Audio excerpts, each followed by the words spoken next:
yoyote, kuchonto kubwa, kupua, kumacho, kokote kwenye damu inaweza tokea kwa mtu.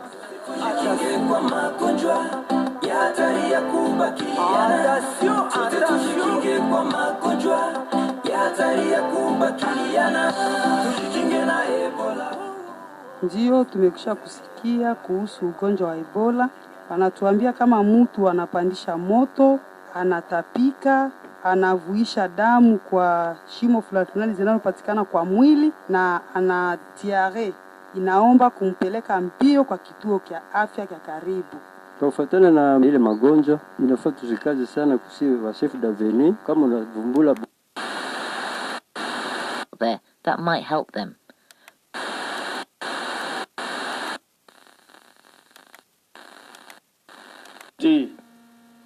Oh, adukutana ba internet yoka si ba ebani. Adu ye père mo omoni parler na bandal. Parler na bandal et kangama na père mo wanda na RTNC. Père wana aligana RTNC erniol aligana RTNC dona babani na babani baba info. Adu batikala père wana ngana mona père wana zoleka mabo ba ebiti. Menga ba ebinga. Mais père wana banda koleka ara suka pembi bona RTNC. Ado koyeba neza pasi za ngambo ado bayebani te bakoyeba na bango mutakangi bango azate mais ado koyeba na makino zo leka boye batelemisi bazwi autographe ado eza pasi bakoyeba na bango bah oui ngana ebisio bakoyeba na je sais pas je crois pas donc non ado bayebani te. Voilà, c'est le Scrum, plusieurs featuring. Vous savez plusieurs featuring dans Ebele et Simbi. Vous savez plusieurs featuring avec, exemple, l'artiste comme Koffi Olomide, Fali Poupa, Ferregola, Kandobiba Oyo. Ni plus dans les jours à venir. Mirage, Cabossé, Fabregas, Fabregas également Déplique.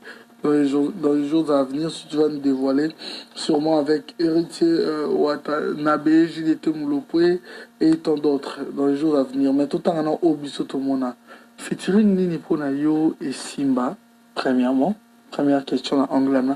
Featuring Nini Moussousou Ponayo et Simba Makasi ou pas, mais elle a quand même featuring Otilelo et Tikala on a mon thème. Non, la plupart des featuring on a ça là. Ils ont à mon côté, hein, ils ont 3 featuring, ils ont là qui nazala les lomas na qui na mboka bobabi c'est la betana Koffi Olomide, c'est la featuring na Fergola, c'est la featuring na Fali Poupa. En plus Mirage aussi, hein. Mirage aussi celui Nzemwa de betana et ça donne bien et voilà. On a un dénominateur commun. Featuring et Simba Makati. Moi c'est Simba. Mais où ça plus de vie, ils ont mis Zimba. Ils ont la visibilité, ils ont la visibilité. Mais ils ont le quoi, ils ont cardon au Saranate. T'es reconnaissant aussi envers eux? Si obligé, hein.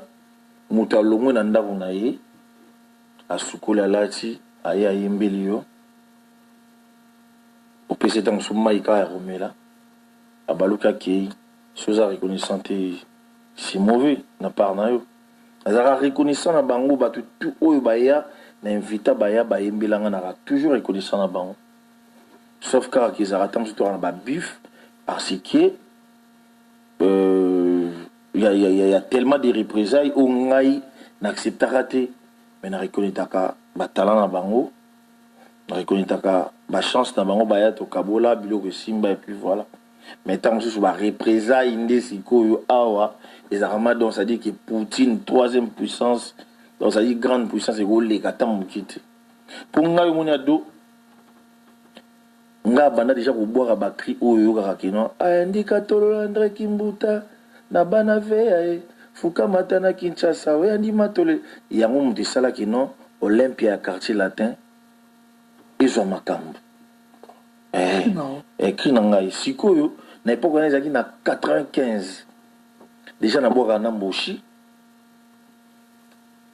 na Suzuki ayemba na album wana Shokoro Babiandonga ayemba na album avi na Al Pacino ki ba na bango ezala mpe déjà na era wana avant wana na Dick Rod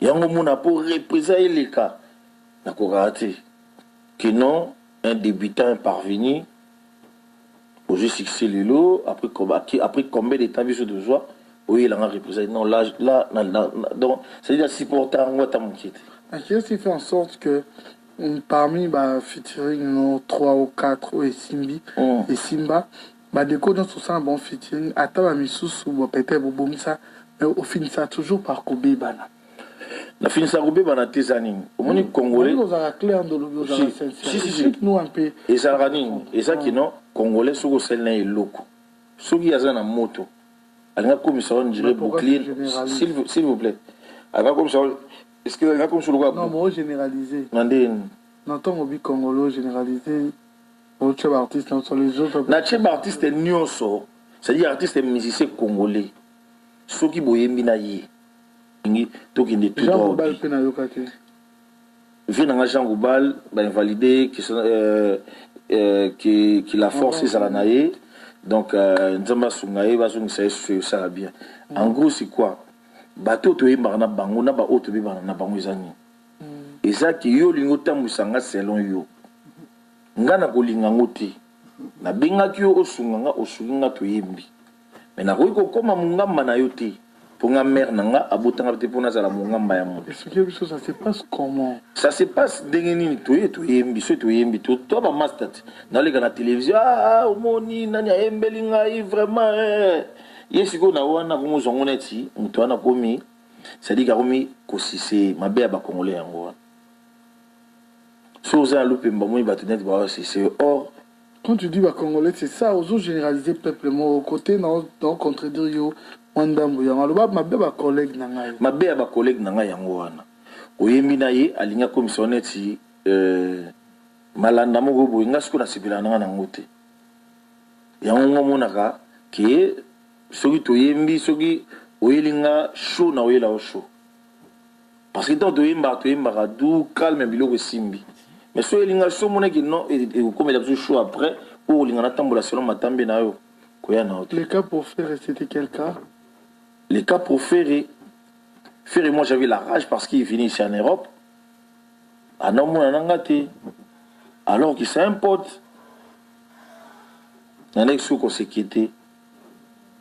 Après, on a arrangé tout et puis voilà. Alors, le cas avec ton grand frère Koffi Olomide?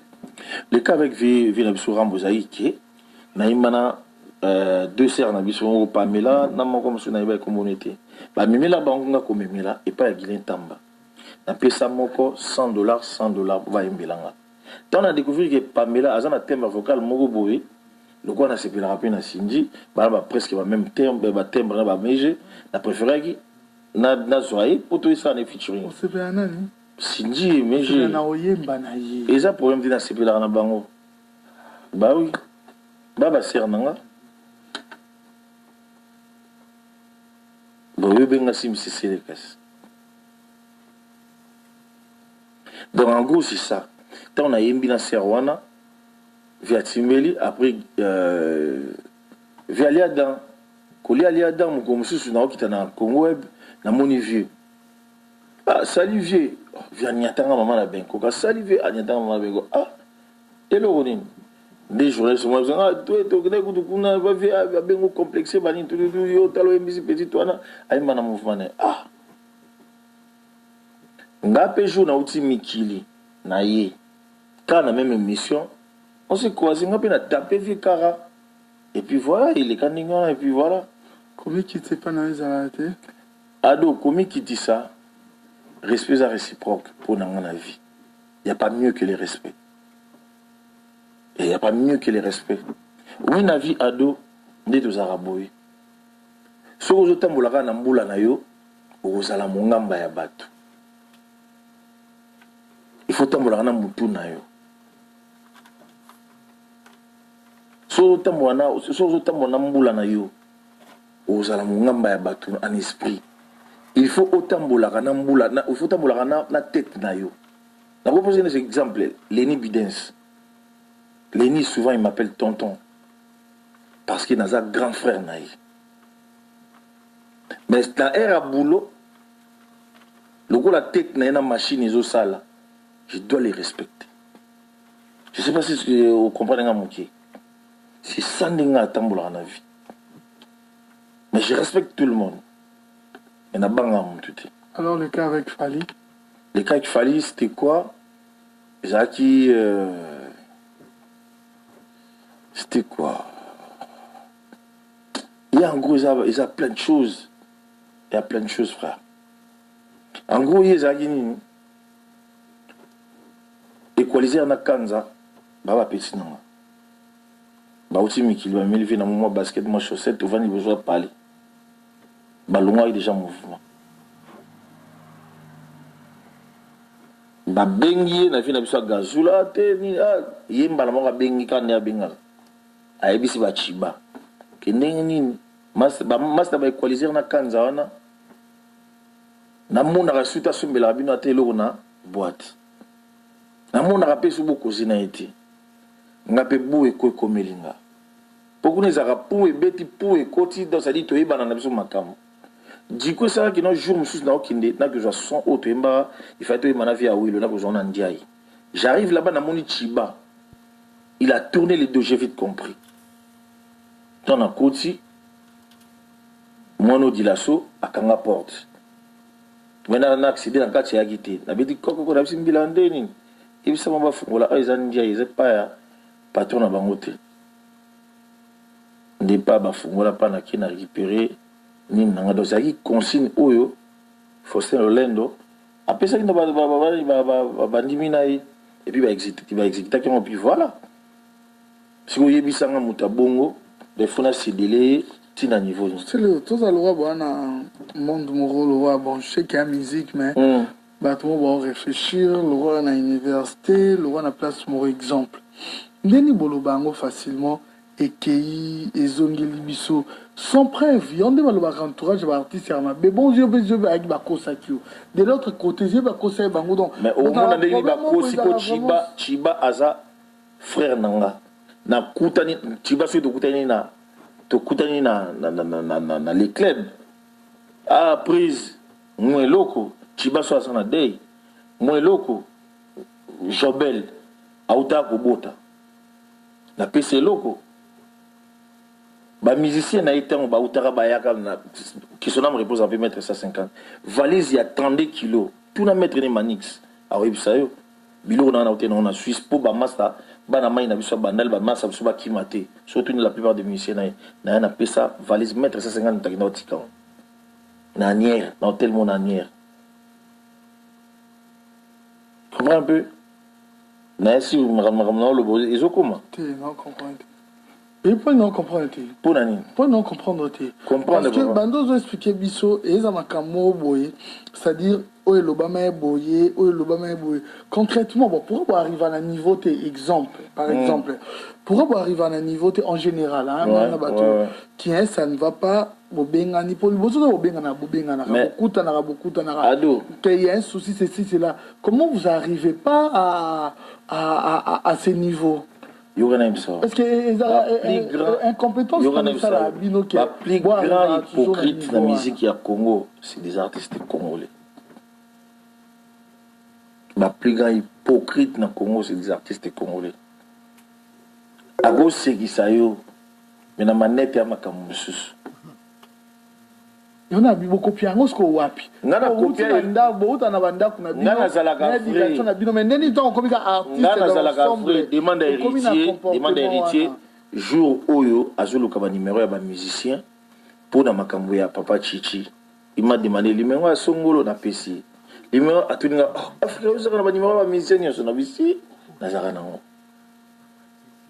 yonga pe na tunyo awa yo ba no sabo ba fitingo beba na bango kaka mais yona yebisu na beba na kana ba to beba na parce que to tambola kana même renté yo lingi soko za na ennemi na koma ya ngai na expliqué bien ka ya Virambo na expliqué mais tika awa po bengi sous héritier na ntoyo ka sous makambo mais héritier ndenge na bengi aye ayembi mais héritier oya ko diriger ngate ki non vas-y lokola na yembeli yo c'est le monde ndenge sa boye ngai fokaka ndabanda ko benda na chaînette na kinoti na aéroport et simbata on a tout nyoti ya ba wana yo bien ba musicien balingaka boy bazalaka bo généralité bango yona bi awo bengi sous héritier awo bengi sous JDT to yoka susu bo waninga pesa leka bango baza bandeko na ngai bango bandeko na nga ata to bebani to bongisa na biso kaka ado ngana yebiso eloko moko wana omoni fere des fois ayaka na pale shinga soka ye topemi todame tobaye tututu okandeni seli nange kopise famati awa kotiki ye oyo